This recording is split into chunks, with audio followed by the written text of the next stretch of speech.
Well, hello there. Welcome to the Don McKeag Show. Happy New Year. That'll tell you when this show is going to be aired. It'll be after the New Year, probably. I also hope that you all had a wonderful Christmas holiday. We had hoped to do a show during Christmas, but we were unable to.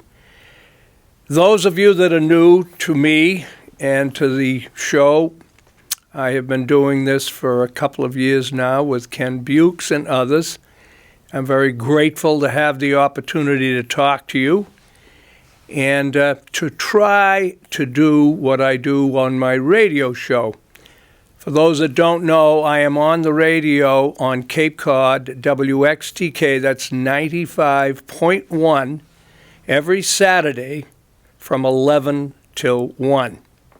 I am a conservative, unapologetic.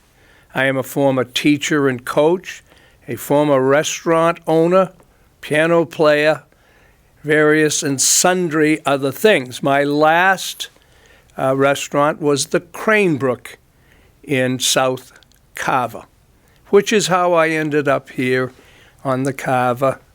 What is it, Carver and two other towns, Halifax, I think. But anyway, what we try to do, I've always tried to do, after 20 plus years on the radio, I used to be on every morning on Cape Cod, is to try to inform you about the right side. Now, not right being correct, but right being the other side of what my belief as a teacher has become, that it is overly burdened with the left side, the liberal side. So what I am here today, and every day that I come on to this show or do a show, is to try to educate. It's the teacher in me. And I try to show up, some of the inaccuracies and some of what I consider to be an unacceptable bias in the mainstream media. We have so much now to talk about in this upcoming year. There is so much angst, and there is so much fear, and so much, I believe, over-the-top anxiety created by the media. Not allayed by the media, but created by the media. And it has come along since I was a school teacher, and I could see the changes in education. I could see the direction that education was going in. I could see liberalism taking over, where every child was supposed to pass. You weren't supposed to be able to give a failing grade, even if the student didn't do the work. Every athletic team, everyone got a trophy.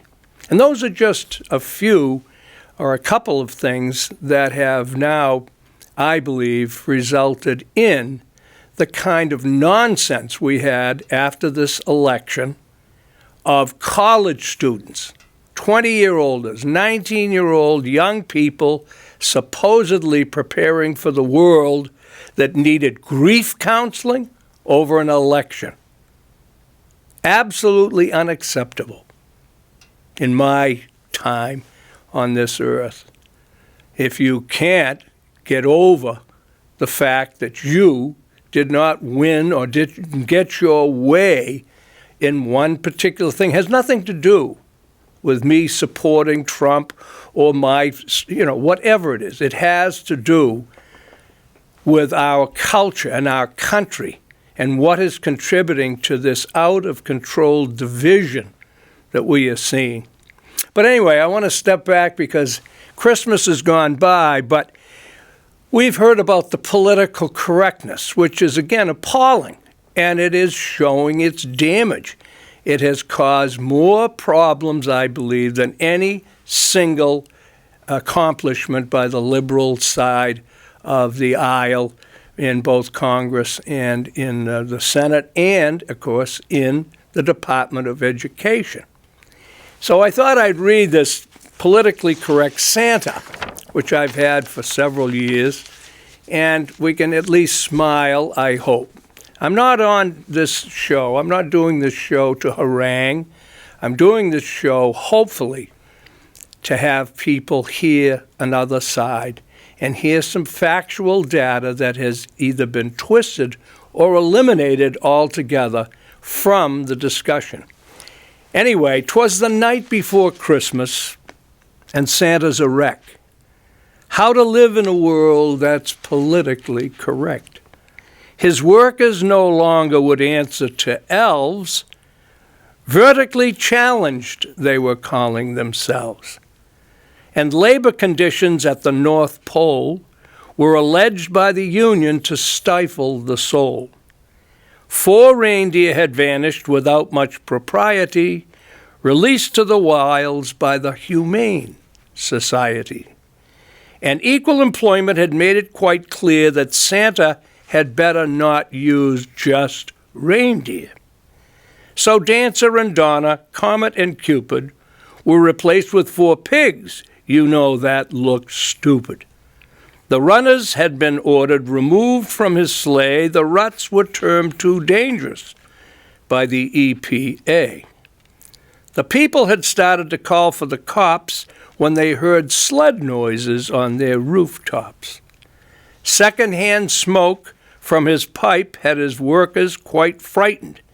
His fur-trimmed red suit was called unenlightened.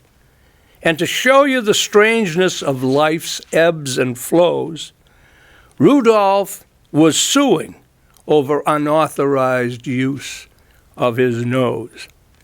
He had gone on Geraldo in front of the nation, demanding millions in overdue compensation.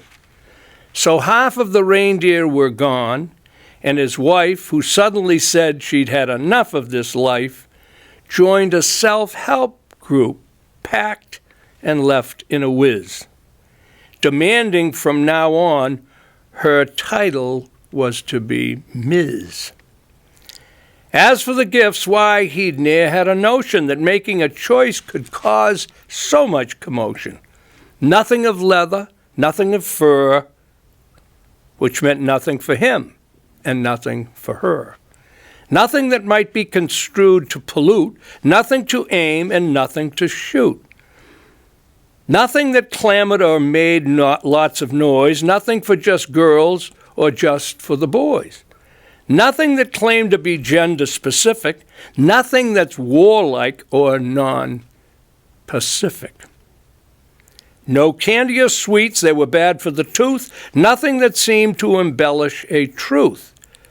And fairy tales, while not yet forbidden, were like Ken and Barbie, better off hidden. For they raised the hackles of those psychological who claimed the only good gift was one ecological. No baseball, no football. Someone could get hurt. Besides, playing sports exposed kids to dirt. Dolls were said to be sexist and should be passé, and Nintendo would rot your entire brain away. So Santa just stood there, disheveled and perplexed. He just could not figure out what to do next. He tried to be merry, tried to be gay, but you've got to be careful with that word today. His sack was quite empty, limp to the ground. Nothing fully acceptable was to be found. Something special was needed, a gift that he might give to all without angering the left or the right. A gift that would satisfy, with no indecision, each group of people and every religion, every ethnicity, every hue, everyone, everywhere, even you. So here is that gift, its price beyond worth. May you and your loved ones enjoy peace on earth. Now, this is, again, at the stage of my life, into my 70s, hard to believe, but I have seen the difference. And those of us, as I talk to you young people, I feel my responsibility is to try to stand up for the things I have seen in my life, in my generation, and to see the things now that young people unfortunately don't even know have been taken away under the guise of making things better. Christianity is under siege with well-intended people,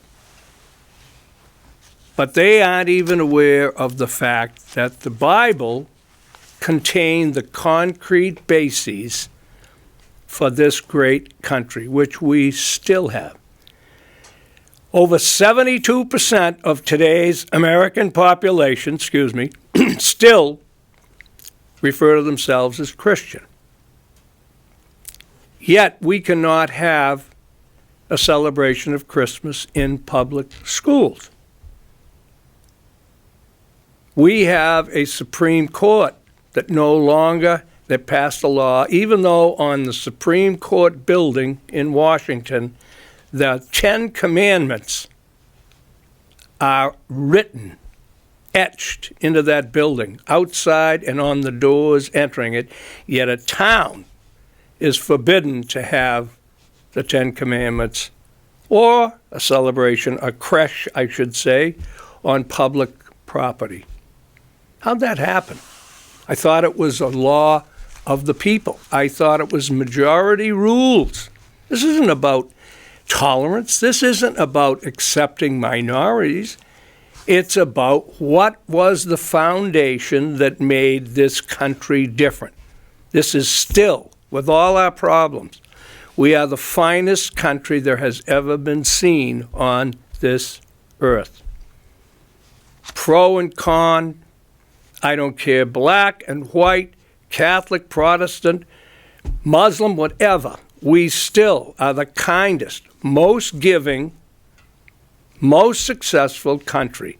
And it was because it was based on Christian Judeo principles, of which the 10 Commandments are a core.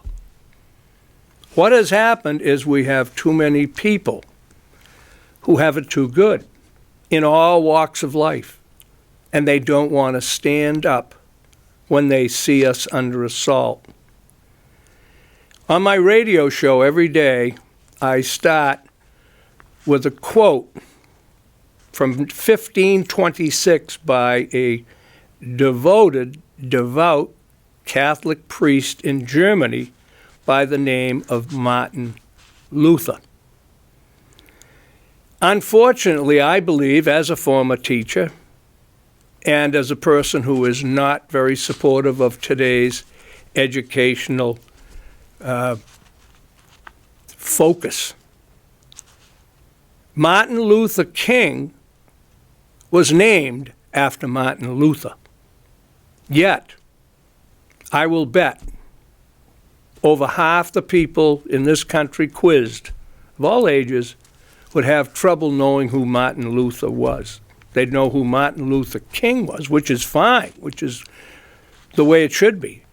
But Martin Luther was a devout Catholic priest who took on the hierarchy of the Catholic Church, which had become corrupt. Now, I'm a Catholic. I became a Catholic. This is not at all, and I want you to see the parallel between this story of Martin Luther and the story of America now and what we are under assault and why this election has happened the way it has and the way the media refuses to acknowledge the sickness that has permeated our culture. There's nothing wrong with the Catholic doctrine, the Catholic religion. Our government, our whole setup, the Senate, the Congress, the President, the court, Supreme Court, it's based on balances. It's based on not allowing any one of those powers to be able to dominate. That's the genius of it. But it is only as good as the people we elect. What happened in the Catholic Church is Martin Luther was vilified, attacked, his life threatened, and ultimately it formed the Protestant Reformation. People finally tore away from the corruption of their religion. Not from their religion, but from the people who were so corrupt, the popes and the others. I believe this is one of the reasons I'm on this show. I'm saying the things I'm saying. It's not here to point fingers. It is something that bothers me because it's our young people who lack the foundation and the understanding of why we have such chaos today. This media today is, I believe, this mainstream media is motivated by evil. They're self-serving evil. A one-sided picture, attacking a man who's legitimately been elected by a culture that believes in an election. Do you think those Middle East countries, do you think Libya and Syria, do you think that they're not in trouble because they have not got what we have, and that is the ability to vote as a way of determining your leadership?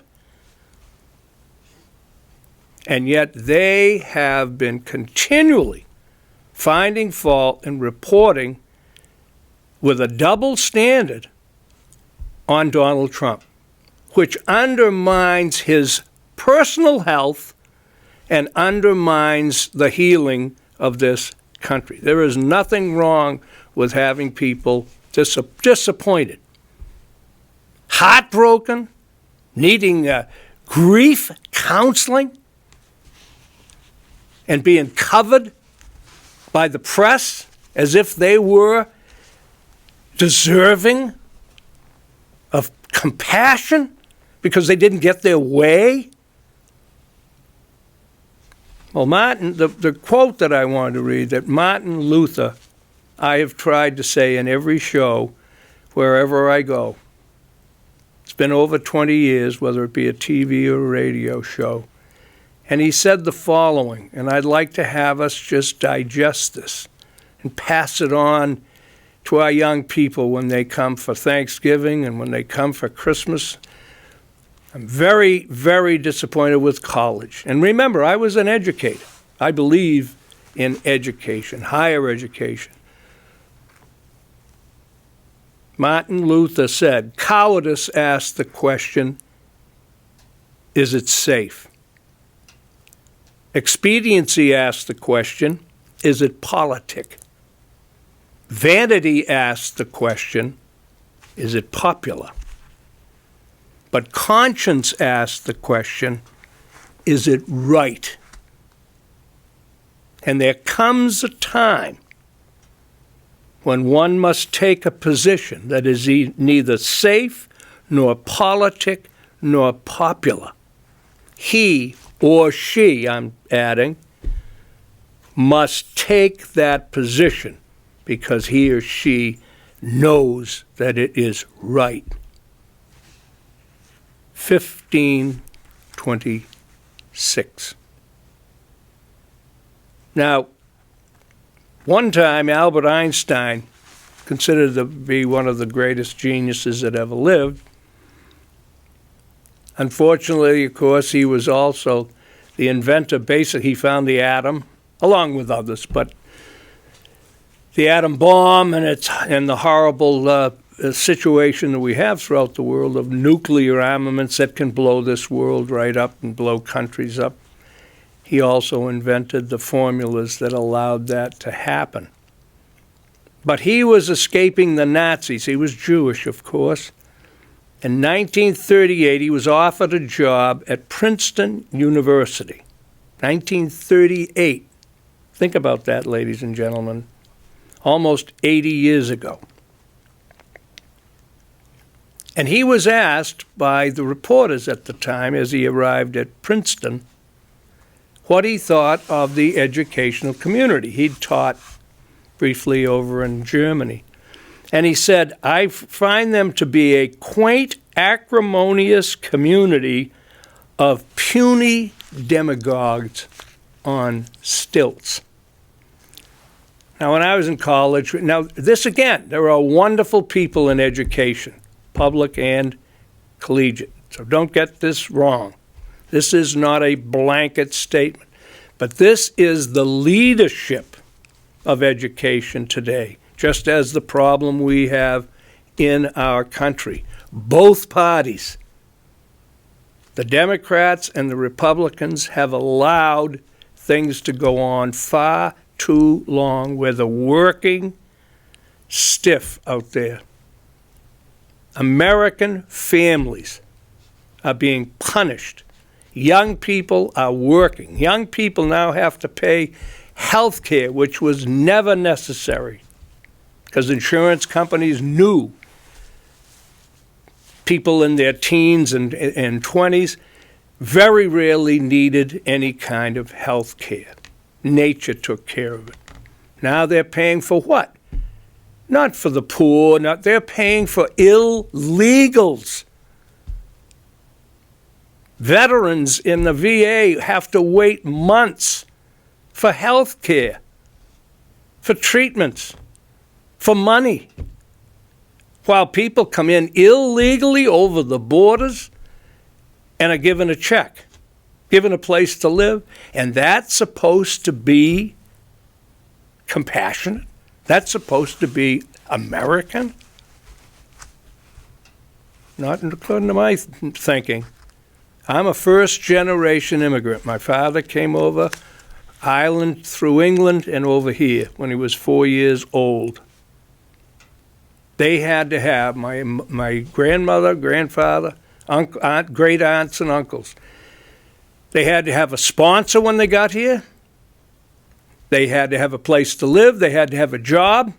If they didn't speak English, they were expected to learn it. And it worked. Till the politicians get into it. Happened to be mostly the Democratic Party who were looking for the votes of laborers.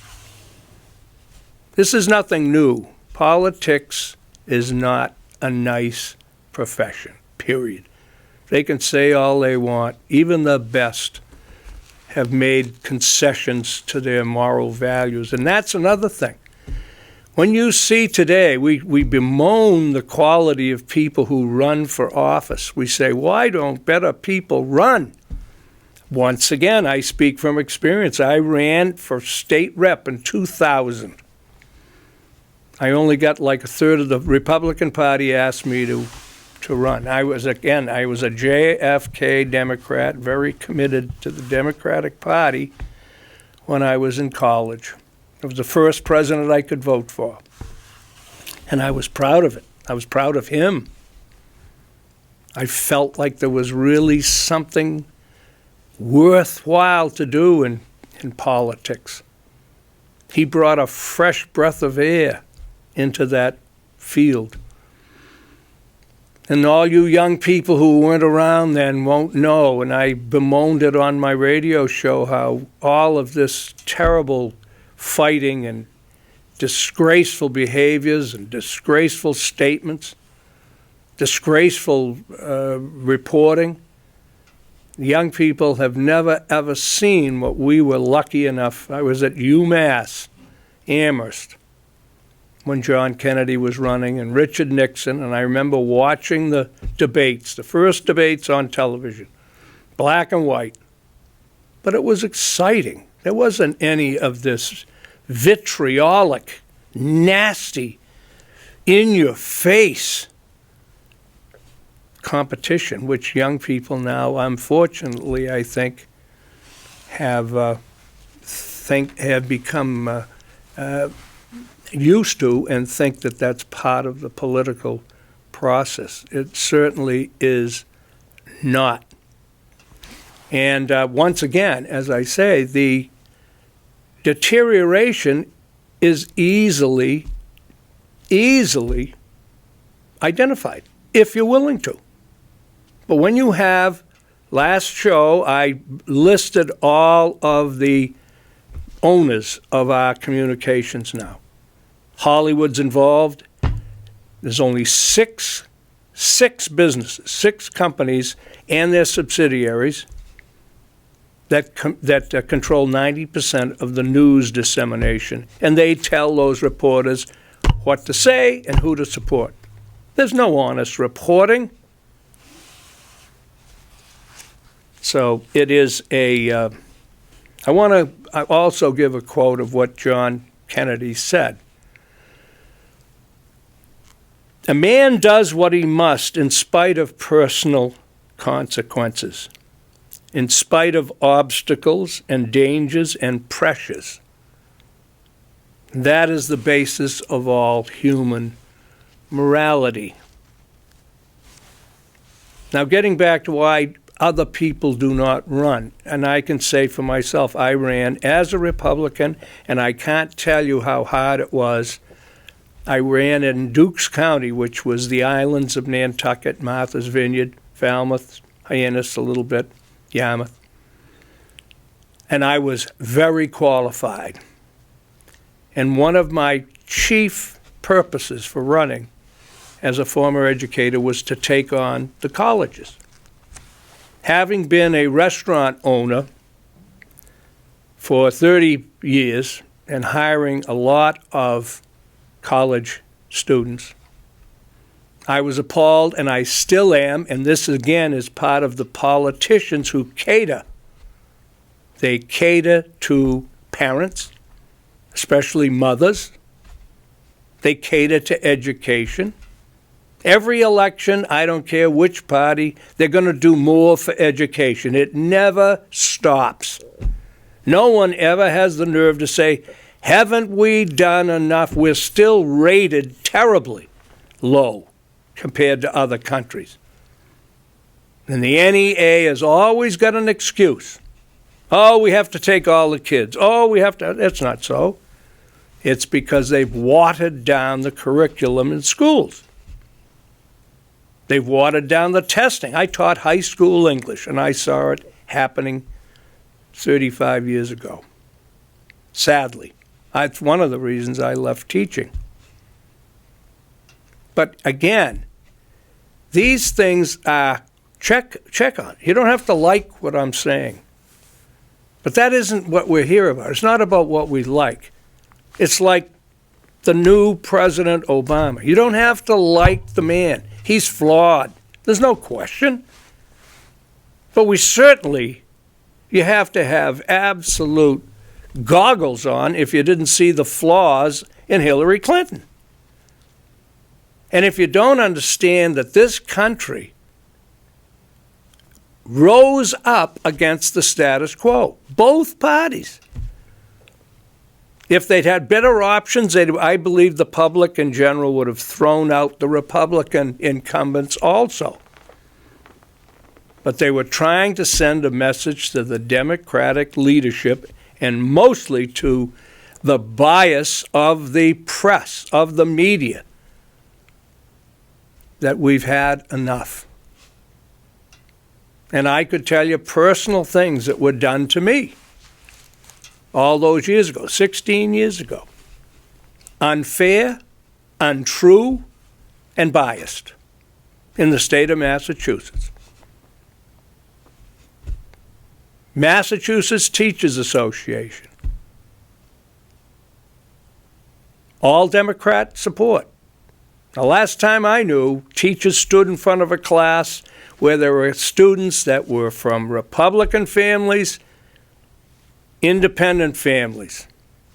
In other words, non-Democrat. Why are teachers choosing to follow a political party and make it public many times in the classroom? It's a conflict of interest. But the Democratic Party doesn't, and the media, they have no conflict of interest when it's one of their own. They can do it just about anything. I mean, I could go on. You'll have to tell me, too, how much time are we doing here? We have a format. 30 minutes. 30 minutes? Oh, we still? Mm-hmm. Well, I'll have to take a little breather. We'll have some music going. I'm just going to take a little water, okay? Stay on. We don't care. Hi there, everyone. Excuse me, I hope you're still listening. Are you still listening, or have you fallen asleep? Oh, boy.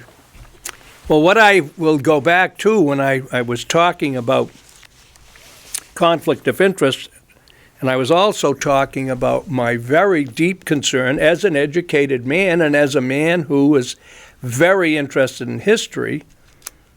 And again, I give this information to you people hoping that you will disseminate it into others. I don't care if it's the coffee shop, or you women who have tea parties or knitting groups or book reviews or whatever, and a group of you meet all together.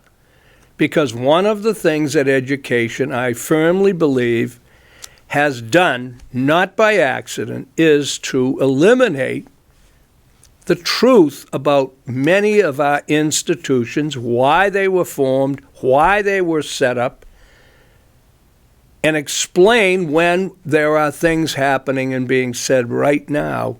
For instance, the Electoral College. This media continues to feed. This is what I mean when I say they are a danger. They are evil because, of course, their newspapers, television shows, they don't want us to get along. You kidding? There's nothing to report. They don't want to report the good things that happen. They squeeze them in to convince themselves that they're being fair. They're not. They have created chaos because it's good on the 6 o'clock news and throughout the day. And I blame Ted Turner, who was the one that started the 24/7 news. News all day, every day. We don't need it. I don't need to see a fire in Luxembourg where 2 children died. I don't know about you, but that's where we've come to. That is nothing more than whetting people, and they've created more fear. Follow a bus now. Carver. I want to tell you something. This is a whole other program. I am so disgusted with the sidewalks that they put in Carver, the huge expense that towns get from the state, which we pay in state taxes. Both sides of the streets in part of Carver. I want to know who's going to walk on them. I want to know who's going to walk on one sidewalk. And are they just the sidewalk that's tar and quickly added in? Nope. They're concrete. Then in the center, they've done these beautiful little brick designs. All more money, more of our money. You taxpayers, you young people, you wonder why you're paying the taxes you're paying. All to feed the unions. That's the Democratic Party also. Keep the construction unions going. Keep the police going. And I love the police, but this is a lot of details. Anyway, town of Carver, this is the other thing that we have, is we have all sorts of politicizing of people's participation in our political process. We have the early voting. I took advantage of it because I wanted to see how it was handled. But getting back to the Electoral College, and I want you to ask your students in the towns that are watching this, ask them if one teacher has truly explained the Electoral College, what it means and why it has to stay if we're to remain anywhere near the kind of country we are. Now, the Electoral College is genius, sheer genius, because it offsets the control that would be able to determine every presidential race without the people's input, meaning basically squat. But you're not going to hear that. You're hearing this media constantly. Now, they cannot accept the fact Donald Trump won following the rules. They are continuing to talk about the popular vote. There have been many presidential elections where the popular vote did not coincide with the Electoral College, both parties. And why is that? And this one person, one vote nonsense, it is basically to offset large city populations that have been infected in this country by the Democratic Party mostly, but also from having these singular states be able to control the presidency and therefore control our form of life. Hillary Clinton, they keep saying she received, now it's over 2 million more popular votes. I guarantee our students right now, people listening to me think, that's not fair. And that's what the media pounds away at, even though they know the difference and they know the reason. If you eliminated the state of California, where Hillary Clinton received more than 2 million votes, more than 2 million more than Donald Trump, you eliminate them, and out of the Trump wins 35 other states, and he wins by 1.7 million. Now, I don't have to go any further to say New York's another one. Now, do you want one state to determine the president of this United States? And a wacky state at that? California's gone bankrupt 3 or 4 times. They're run by a Democratic Party. They've got Hollywood in there. They are the highest state of illegal immigrants. They have the ability to give, and by law, they give illegals a driver's license. That driver's license immediately qualifies them to vote for the president. How many teachers have told your kids this? How many college professors said, wait a minute, now time out. Let's look at where that popular vote is coming from. None. I'll tell you, just about none. Why? Because they're all on the left side. And they're angry. They're disappointed. They didn't win a trophy. Now think about it. Large states. And by the way, in case you think that's not fair, California has 55 electoral votes. It's not like it's uneven. Montana has 3. I'll bet you kids, people don't know what swing states mean. Those that have 16 and 18 and 20, they're swing states because they can make the difference. You have to get 270. So do you want 55 electoral votes coming from California? Which, of course, I don't think people can do it in their head. But it's more than a quarter of the necessary votes, or almost that, of the necessary electoral votes in one state. Do you think that's healthy? Do you think it's healthy to have Hollywood with their immoral Sodom and Gomorrah lifestyle?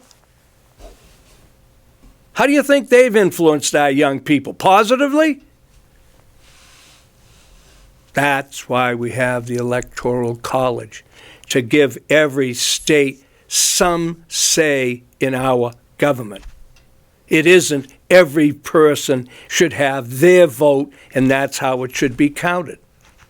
But that's the kind of dissemination of fraud that this media has been doing for years. Now, if it was the other way around, now, if Trump had gotten the popular vote, honestly, you think there'd be one word One word? The classic hypocrisy and fraud, and if it wasn't so disturbing and so proving of this bias, is go back to Al Gore running against George Bush II. Conveniently disappeared. The big thing was, again, Florida. The Chads, or whatever they call them. Illegal voting. Fraudulent voting. Bush shouldn't have won. Bush did this. Bush did that.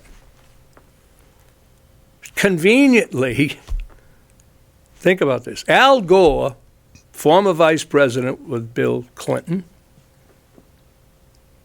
father of the global warming.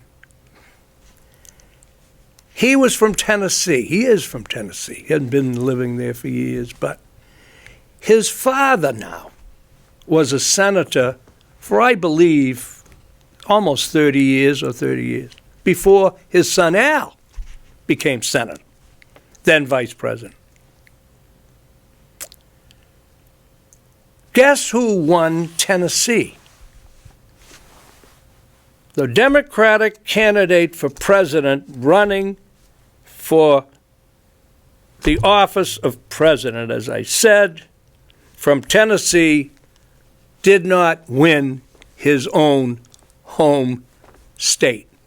Now, would you think that that might be a story, ladies and gentlemen? If George Bush had lost Texas, let me tell you. You know what the media would have been saying? Mr. Bush, stop whining. Stop crying. You didn't even win your own home state. Go home and keep quiet. Did they say anything about it? If Al Gore had won his home state, he would have been president. But the liberal, biased media, no story here. Where have you read that? Anywhere? I doubt it. This is the thing that bothers me so much. Not for me. I'll be gone. My age group, we've made our own mess. And now too many of my age group are so busy playing golf, they don't get involved. Or they just vote Democrat because their grandfather was, and they were Irish Catholic or Italians or whatever. Minorities, you got to vote Democrat. Not about who is the more qualified. When I was a Democrat, I voted for Ronald Reagan because I thought Ronald Reagan would do a good job. There was similarities in Ronald Reagan. And I know there's men and women out there that are sick of wimpy men catering. They're looking for men to stand up and say, no, we're not doing that. No, you're not going to tell us what to do. And we haven't had, this president has not done that. He's been a paper tiger. Nobody can say anything, though. Might be called racial. You're either in a position because we're treating people equal or you're not. Don't be a female. Like I heard some of them say, Hillary, it was Bill Clinton. It was white males that voted against her. Come on. Again, facts. Donald Trump only got 12% less votes than Hillary Clinton, women's votes. Now that's a big story. And I'm talking about black women, white women. Many voted for Trump. They never will acknowledge that for the same reason that you should. They did not like the job market. They did not like what President Obama had done. That's how it's supposed to be. If you don't feel a president is representing your particular working class, it has nothing to do, or should have nothing to do with your affiliation racially, religiously, sexually. It is, again, back to my poem about Santa Claus. Politically correct Santa Claus. People afraid to do the right thing. gee, don't want to be treated equal, and then when it comes to your own kid, you want everybody else disciplined, but when your kid acts up, oh no, that can't be. Well, that's not the way it's supposed to work, unfortunately. That's the way it has worked. So I think I've covered pretty much of the situation that I have. I do, having been an English teacher, I do want to read. How are we doing anyway, Ivanka? 15 more minutes. All right. No Man is an Island was written by John Donne before America was even around. No man is an island entire of itself. Every man is a piece of the continent, a part of the main. If a clod be washed away by the sea, Europe is the less, as if it were a promontory. As well as any manner of thy friends or of thine own were. Any man's death diminishes me, because I am involved in mankind. And therefore, never send to know for whom the bell tolls. It tolls for thee. Now, this is how we pull people together, is to talk about no man is an island. No one of us, male, female, whatever. No matter what country, what race, male, female, we are not alone in terms of the existence on this planet. Every man is a piece of the continent, a part of the main. And if part of it be washed out to sea, Europe, see, there was no North American continent then. Europe is the less for it. So everyone that we come in contact with matters one way or the other. It can be a positive experience or a negative one. But we should all care about each other. Now that, however, we are also a country of laws. We are not a country of delicatessen treatment. We don't make exceptions all the time. We either have laws or we don't. And right now we have people in the legal system. That's another whole program, is what's happening to the legal system. One of the big corruptions in Washington has been the huge amount of politicians that are lawyers. For years now, many lawyers I know, have called for limitations in tort liability. I mentioned this the last show. That is the amounts of money paid during a trial for cruel and unusual treatment or, emotional things. And they're millions and millions of dollars. Now, the wrestler, the heck's his name there, the blonde, he got in trouble. Anyway, someone had a sex tape or something of him, and he just got like $30 million for invasion of privacy, and a big part of it was emotional stress. Here is this guy who was a wrestling champ, Hulk Hogan. Now, we pay for that, That comes out of where whoever pays for that passes it on to us. People forget that. When a town is sued, the town's funds are used to pay, and it isn't the selectmen that pay it. It isn't the secretaries. It isn't the teachers. It's the taxpayers of the town that pay it. Which is why it's important to follow laws and have them make sense. It's not, again, to hinder people who have been hurt, but when lawyers are able to get 40% of these so-called extra funds, it filters right down to the rest of us. So I think we're pretty much done. The only last thing, too, that I did have I want to read is in 1887, Alexander Tyler, a Scottish history professor at the time at the University of Edinburgh, had this to say.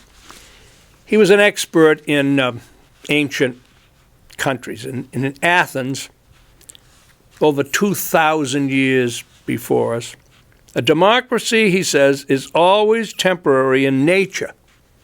It simply cannot exist as a permanent form of government. A democracy will continue to exist up until the time that voters discover that they can vote themselves generous gifts from the public treasury. From that moment on, the majority always votes for the candidates who promise the most benefits from the public treasury, with the result that every democracy will finally collapse over loose fiscal policy, which is always followed by a dictatorship. This is Rome, this is Egypt, this is America right now. Public employee unions are a source of socialism today, and I'm sorry for those teachers and others that I am saying that. There are many that don't get a lot of money, but many get too much money because they are politically tied to the Democrats, and they will therefore vote for the Democrats. Are we ready? Oh, yes, it's by word. I usually run out of time. Do you want to sing or dance or something?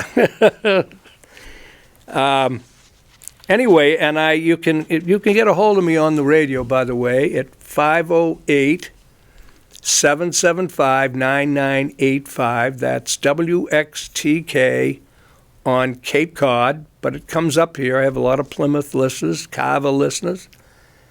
It dies, I think, around Kingston and past Kingston, but give a call, and you can make your comments positive or negative.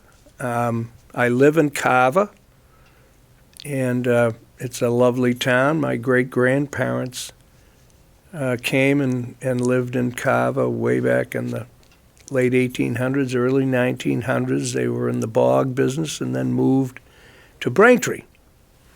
But I think what we'll do is pretty much head out here. I hope that it's been entertaining and informative.